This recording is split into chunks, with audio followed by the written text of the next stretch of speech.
Lakes. Famous for its fells, tarns, glacial cirques and large bodies of water.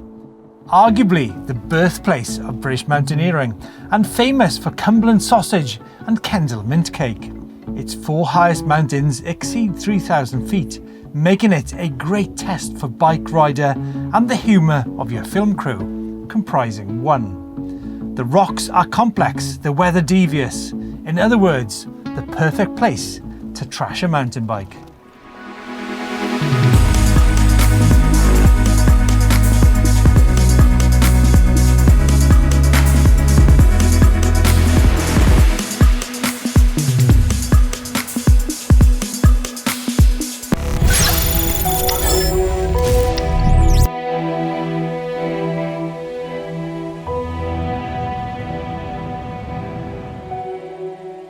Autumn. With the rams in suitably good shape for the ewes, it's breeding season in the Lake District. Still, it's not all fun, and as beautiful as it is, still a hard place to live and work.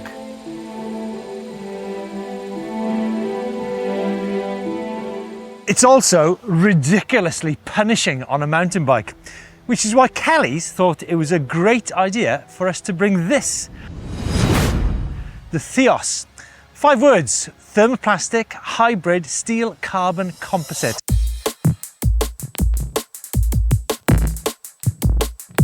Now this bike is said to be 200% more impact resistant and 200% more durable than traditional carbon bikes. Possibly then the perfect place to let rip on a 170mm enduro bike.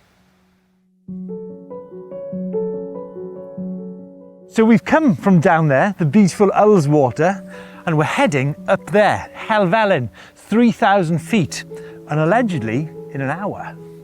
The route for today's ride has been supplied by a friend, or former friend. As you'll see, the direction of travel is absolutely essential for a route such as this. We start on the shores of Ullswater, make a dash up Glenridding, skirt Keppel Cove before a formidable challenge awaits up Brown Cove Crags to Lower Man. From there we make haste to Helvellyn and Dollywagon Pike before the precipitous drop into Grisdale Tarn. From there we dive under Falcon Crag and back to Ullswater.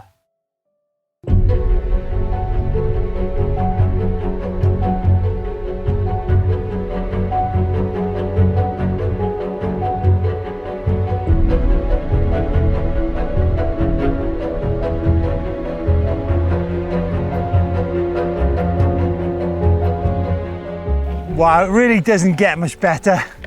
A still autumn day in the lakes with hardly any people around on a beautiful climb, about 1 in 3. On a bike with great range and angles to allow you to climb tracks like this, and also 170mm, which will definitely come into use a bit later.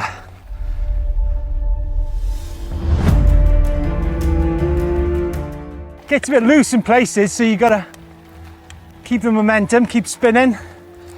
Luckily you got boost mode, powerful EP8 motor, and a good seat tube angle to get you over the front.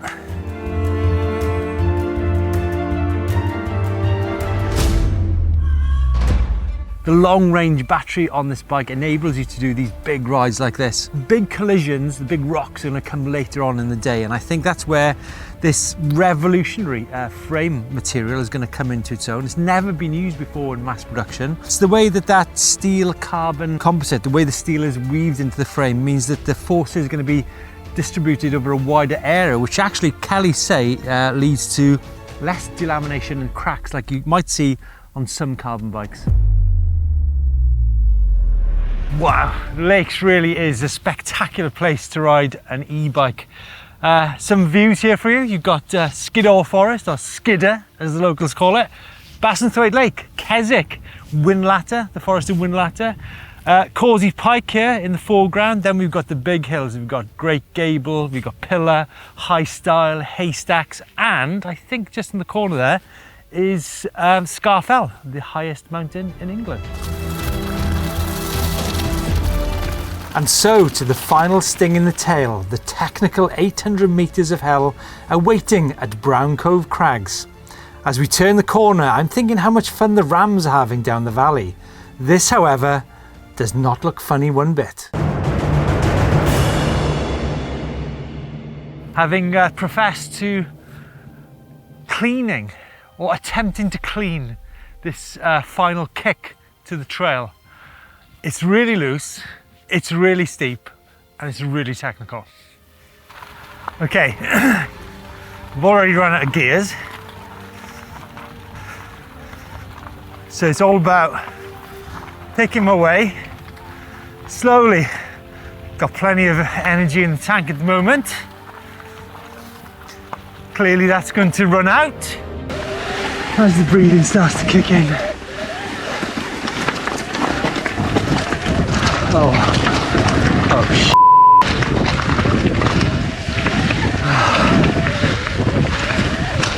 So it's Helvellyn in the foreground. There's no way in a million years am I going to get up there.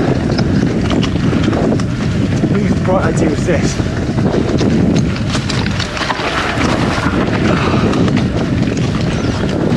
No way. No way. Oh.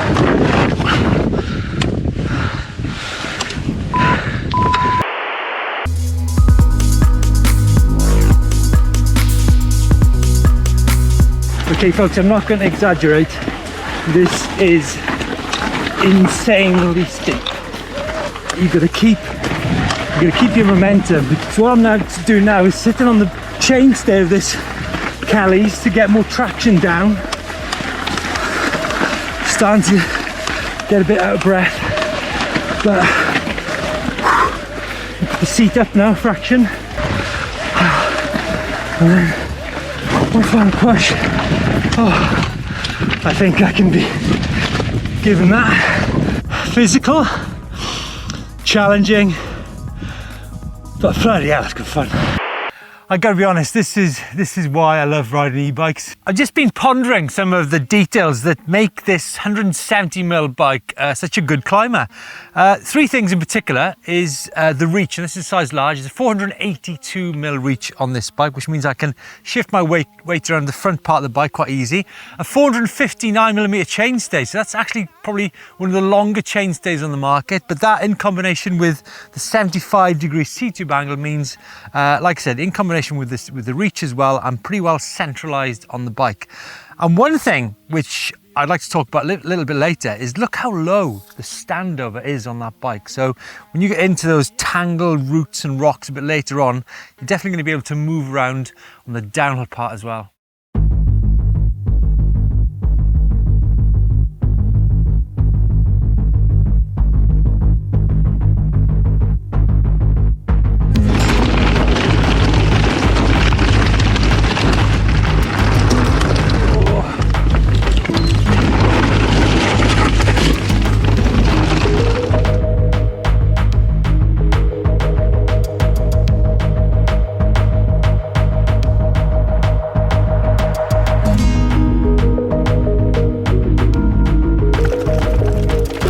It's so smooth.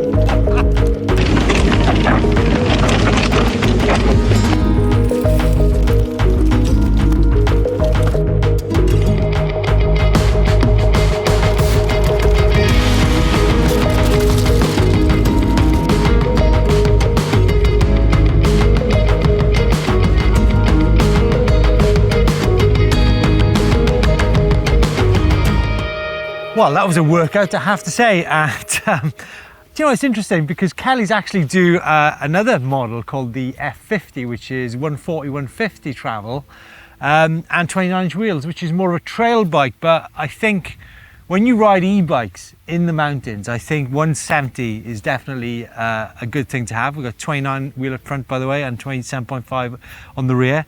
Didn't mention the Shimano EP8 motor, 85 Newton meters of torque with a battery which is 725 watt hours. So I've done over 3,000 feet of climbing.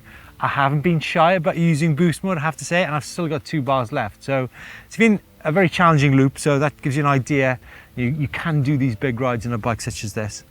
I'm looking at the specification of the components on this bike now, and as much as the frame is said to be, you know, more durable, more impact resistant, so too of the parts, and there's a really good set of parts on there. We've got DT Swiss hybrid wheels, a set of Fox 38, the factory version up front, and a Super Deluxe RockShox on the back. Now, Kellys say this, combined with the suspension design, leads to a lively ride, good bottom out, and also some good support, which are the three characteristics you definitely need on an e-bike.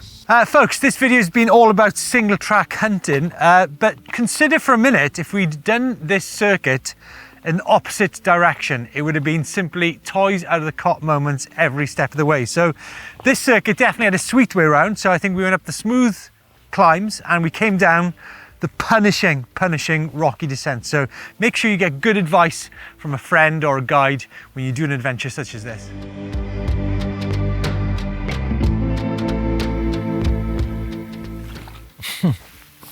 Fatigue. What a valley.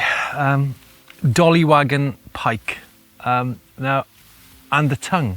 Now, I don't think it's that often that it takes you longer to descend a mountain than it does to climb, but on this occasion, it totally did.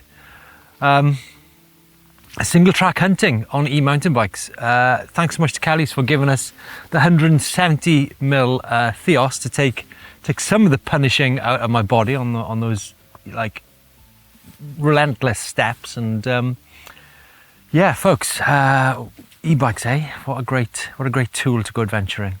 Thanks for joining us.